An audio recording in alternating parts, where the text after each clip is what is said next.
Good morning, students. Welcome the TSN school. Now we'll continue our last lesson, chapter number first, the best Christmas present in the world. Last class में मैंने आपको बताया था कि जो writer है वो लेटर लेकर कहाँ जाते हैं, मिसेस मैकफरसन के पास जाते ताकि वो उनके हस्बैंड का लेटर उन्हें दे सके। तो जब वो वहाँ जाते तो वो देखते कि पूरा घर तो जल चुका है और अब वहाँ पर कोई नहीं था। बट पड़ोस वाले जो उन्होंने नेबर से पूछा तो उन्होंने बताया कि अभी वो कहाँ है, नर्सिंग होम में है वो लेडी, तो आप वहाँ जाकर उनसे मिल सकते हैं। और उन्होंने उनका एड्रेस वहाँ का दिया। तो जो राइटर है वो वहाँ जाते हैं। I found Burlington house nursing home easily enough. उन्होंने कहा कि वो जो जगह थी बर्लिंगटाउन, वहाँ मैं ईजिली पहुँच गया क्योंकि वो ज़्यादा दूर वहाँ से नहीं थी। There were paper chains up in the hallway and lighted Christmas tree stood in the corner with a lopsided angle on the top. कहती कि उस दिन क्रिसमस का ही दिन था, इसलिए सब जगह बहुत अच्छी लाइटें हुई थी, बहुत सारे ट्रीज थे और सारे जगह जो डेकोरेशन अच्छे से हुआ था। I said I was a friend come to visit Mrs McPherson to bring her Christmas present.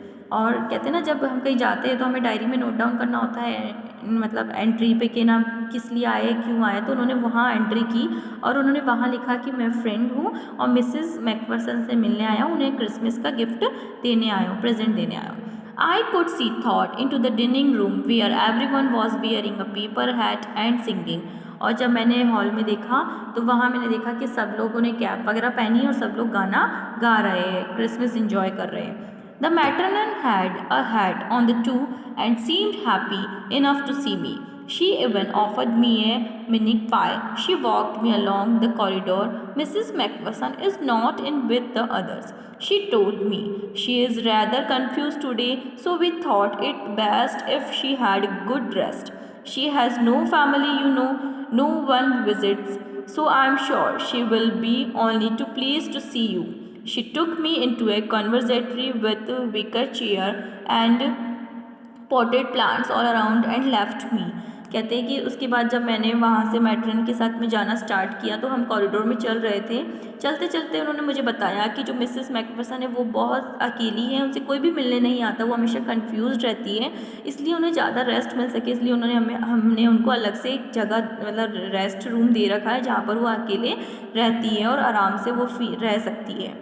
और उनकी फैमिली में तो कोई है नहीं, आपको जैसा पता ही है, वो उनसे बात करते हुए बता रही है कि उनकी फैमिली में कोई है नहीं, तो इसलिए उनसे कोई मिलने भी नहीं आता। बट आज आप उनसे मिलने आए तो आज आपको वो देखकर बहुत ज़्यादा खुश हो जाएगी। और उन्होंने मुझे एक रूम के बाहर ले जाकर छोड़ दिया जहाँ पर मैंने देखा कि जो व्हील चेयर होती है उस पर कोई बैठा है और चारों तरफ बहुत सारे पेड़ पौधे मेरे को दिखाई दे रहे थे, प्लांट्स दिखाई दे रहे थे। The old lady was sitting in a wheelchair, her hands folded in her lap. She had silver white hair pinned into a wispy bun. She was gazing out at the garden. और मैंने जब देखा कि एक lady जो है वो wheel chair पर बैठी है और उन्होंने अपने बालों के अंदर जूड़ा बना रखा है, वैसे मतलब पिन लगा रखी है, उससे जूड़ा बना हुआ है, उनके बाल जो है वाइट से चमक रहे सिल्वर जैसे, और गार्डन की तरफ वो कंटिन्यू देखे जा रही है। मैंने जाके उनसे बोला hello, I said. She turned and looked up at me vacantly. Happy Christmas, Connie. I went on. उन्होंने जो राइटर थे उन्होंने जाके हेलो कहा और कहा कि जैसे हेलो कहा तो जो लेडी थी उन्होंने टर्न किया और वो ऐसे देख रही थी कि जैसे एक अजनबी सा कोई इंसान आके मेरे सामने खड़ा हो गया, क्योंकि वो उन्हें तो जानती नहीं थी। और फिर मैंने उनसे कहा हैप्पी क्रिसमस कॉनी, और I found this, I think it's yours. As I was speaking her eyes never left my face. I open the tin box and gave it to her. That was the moment her eyes lit up with recognition and her face became suffused with a sudden glow of happiness. कहते हैं कि मैं उनसे बातें करे जा रहा था और मैंने उनको जाकर बोला, जो बॉक्स था उन्हें दिखाया और कहा कि ये शायद आपका है, और मैंने बॉक्स को ओपन किया और उसमें से वो लेटर उनके हाथ में दिया। तो फिर भी वो मुझे, मेरा फेस जो रिकॉग्नाइज करने की कोशिश कर रही थी, कंटिन्यू मुझे पहचानने की कोशिश कर रही थी, और मैं बोले जा रहा था और वो मुझे सिर्फ देखे जा रही थी। जैसे ही मैंने उनको लेटर दिया उनके एकदम चेहरे पे ग्लो आ गया और हैप्पीनेस, मतलब खुशी से उनका चेहरा चमक उठा। I explained about the desk, about how I found it, but I don't think she was listening for a while.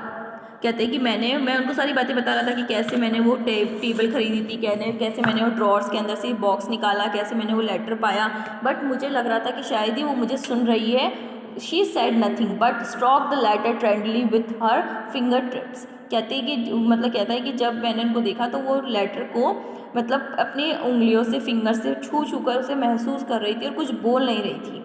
Suddenly she reached out and took my hand, her eyes were filled with tears. You told me you had come home by Christmas, dearest, she said. And here you are, the best Christmas present in the world. Come closer, Jim dear, sit down. और अचानक मैंने जब उनको देखा, उन्होंने मेरा हाथ अपने हाथों में पकड़ा और जब मैंने उनको उनकी आईज में देखा तो मैंने देखा कि वो रो रही है, उनकी आंखों में पानी आ चुका था। और उन्होंने मुझसे कहा कि देखो, मुझे पता था तुम ज़रूर से आओगे और तुमने मुझसे वादा किया था कि तुम क्रिसमस वाले दिन ज़रूर आओगे। मतलब वो अब क्या फील कर रही थी, राइटर को उनको लग रहा था कि वो उनके हस्बैंड हैं, मिस्टर मैकफरसन आ चुके हैं। तो वो उनको अपना हस्बैंड समझ के उनसे कहती है कि मुझे पूरा पक्का पता था कि तुम ज़रूर से क्रिसमस वाले दिन आओगे और तुमने यही बात मुझसे कही थी। इससे अच्छा गिफ्ट प्रेजेंट जो क्रिसमस का है वो मेरे लिए कभी और कुछ हो ही नहीं सकता। मतलब the best Christmas present in the world जो चैप्टर का नाम है, मतलब पूरे संसार के अंदर, पूरी ज़िंदगी के अंदर क्रिसमस प्रेजेंट इससे अच्छा मेरे लिए कुछ और नहीं हो सकता कि तुम वापस आ गए। उसने कहा कि मेरे पास आओ और यहाँ आकर बैठ जाओ। I sat down beside her and she kissed my cheek. I read your letter so often Jim every day. I wanted to hear your voice in my head. It always made me feel you were with me. And now you are. Now you are back. You can read it to me yourself. Would you do that for me, Jim dear?